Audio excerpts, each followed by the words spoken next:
The dance with YouTube continues. As soon as they decide to demonetize a video, it's going to automatically go into a members only status, meaning that those of you that have contributed at least $1 a month to the Florida Maquis won't really see any problems. But the rest of you, unfortunately, will have to stick with what I can get through the filters and the censors, and every day it's getting harder and harder. I thought we would go back to the map. We used this to talk about places where I thought it might be more dangerous than what you might think if there were ever a mass release of prisoners. We are still seeing that, by the way. They are trying to keep that news tamped down, but New York just reported their city jails are at the lowest levels ever. And I don't think it's because all of a sudden everybody who was a criminal just decided to walk the right path. Now, what people aren't seeing is a vanguard beginning to form across the South again. And it's really weird. It's strange how history repeats itself. Because we're starting to hear the echoes of states' rights. We're starting to hear the echoes of we want to determine our own direction regardless of what D.C. and New York think. Now, governor by governor, what do the colors mean here? The dark green, North Dakota, South Dakota, Nebraska, Oklahoma, Arkansas, they never issued stay-at-home orders. Their restrictions were almost non-existent. The Kansas governor gets kind of a dotted green because they've done a couple of things good and a couple of things bad. They are kind of a strange state in that they have a lot of people in one big city, one or two big cities.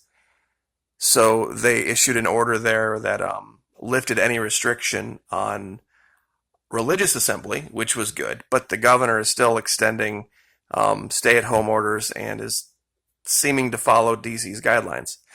Louisiana, of course, has their own problems.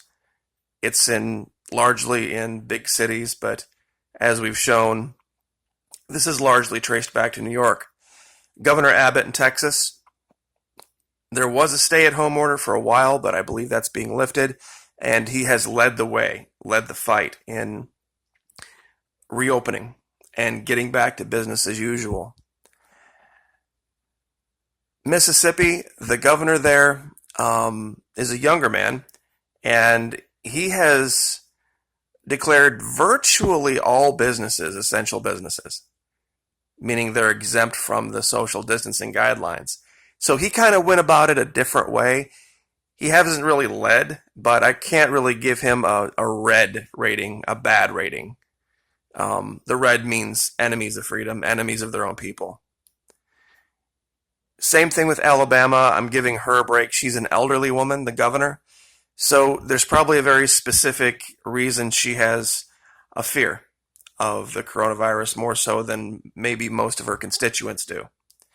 But Governor Kemp, he is absolutely doing yeoman's work. Just announced that by Friday, he's going to have hair salons open. He's going to have all sorts of other businesses open and getting back to normal. So well done again, Georgia. Led the way with your beaches. Now you're leading the way again with businesses. Governor McMaster in South Carolina has also been someone we can count on to stand for freedom, stand for the people, stand for his oath to uphold the Constitution of his state. Same thing down here. Governors Abbott in Texas and DeSantis in Florida really had a harder road to go because of the amount of people in those states. It's very different governing a state like Florida than it would be Mississippi.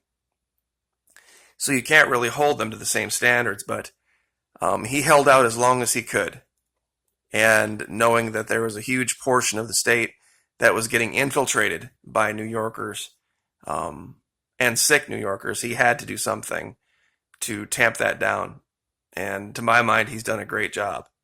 Now, the rest of the states I don't have filled in yet, just because I haven't done enough research, but people in Minnesota are standing up, people in Indiana are standing up, Ohio, and they are making their voices heard. So I'm not sure whether I'm going to perhaps pick out a third color for people that are living under tyranny but don't want it. It's going to be something where it's going to be a work in progress. And of course, I'm going to count on you guys to help me out on this. Because if we're going to defeat tyranny, whether it's the YouTube censors or straight out of DC and New York, we're going to have to do it together. I have tried to make a point of never asking for money directly. I don't do lives. I don't do those top chat lives, or I don't even really know where they are, where people go and they contribute $3 and $5 and $10 to somebody who's live. I've seen that happen before, but I don't do those. If you go to my description box, 99% of the time it's empty. Most other channels have these links to Patreon and all this other stuff. I do have a Patreon channel, and there's 100 or so psychological operations training videos over there, plus a few others that go back a ways talking about some older things. There's only one level over there. The subscription here, if you go to the Florida Mickey homepage, is like $5 a month. But you can actually contribute whatever. I mean, it doesn't really matter, but so it's not some, bank breaking amount of money to beat the censors. So if you have it, I mean, it's a tough time for everyone, I know. And that's why I don't even like asking for it. If you are having a tough time, don't even consider it.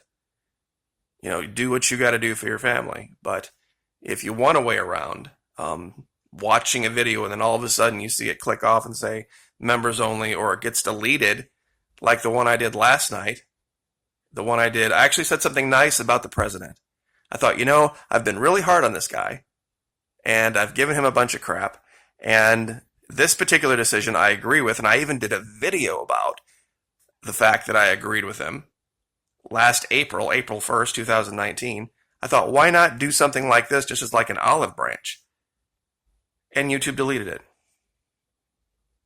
It's just amazing. I mean, it's absolutely amazing. I'm lucky in the sense that I have a giant stable of videos, 1,300, I think, 1,400 videos. So YouTube sees my channel a little differently than it does small channels, because I drive a lot of revenue for them. And that's why I think they're in this quandary. I think if I were a smaller channel, they would have deleted me already. But it's just one of those things where I've made the allegation, and a lot of people don't believe me, but it's really the truth. The censors are in China, believe it or not. Because when they all shut down over there and they had their huge problem, I had no issues with demonetization. And now that they've stood back up and everything is fine over in Wuhan and they're not having any problems, all of a sudden the censors have just reared their ugly heads again. And it's just a very strange coincidence. But anyway, this is really weird looking at this across the South, that there's this giant push down here to restore freedom, to have governors adhere to their constitutional oaths. I don't even know why that's controversial. I mean, I know the Constitution says promote the general welfare, but ordering people into their homes at gunpoint, that's not promoting the general welfare. That's short-sighted and silly and tyrannical. And it's weird, absolutely weird to see the people that would have absolutely balked back in the 80s. If we had asked the gay community, what if we would have done that to the gay community? Said, you know what? You can't go out for any professional sports. You have to socially distance yourselves. You have to shop at certain times. And you need to stay in your homes whenever possible. Because you have AIDS, and we don't know, and nobody did in the 80s, about the true level of contagion, but it was 100% fatal. If that had been tried back then, the people that are yelling about social distancing now would have lost their minds if we had done that. I think they're trying to excuse it by saying, well, we're telling everybody to stay home, when that literally makes absolutely no sense to what the statistics are showing. So I know I'm probably preaching to the choir on this, but we are starting to see Americans stand up, and it's refreshing to hear the people of Indiana, the people of Ohio. Michigan, unfortunately, is in red because of that governor is just terrible. It's absolutely just terrible. Don't think Michigan people there that I'm coloring you specifically red. Maybe I will actually change that to maybe an orange because it's an issue with the governor, not the people. But New York, New Jersey, Connecticut, Delaware, all those people, DC for sure, that's a problem. And I'm going to hold off on the West Coast, California, Oregon, and Washington, just to see whether they have enough people backing up their decisions as to what they're going to do. So, anyway, I will leave it there. Thank you very much, those of you that have chosen to support me. I really appreciate it. If you can, please do. It would help a lot, and it would basically tell YouTube that they can't quiet voices like mine. Like, share, subscribe.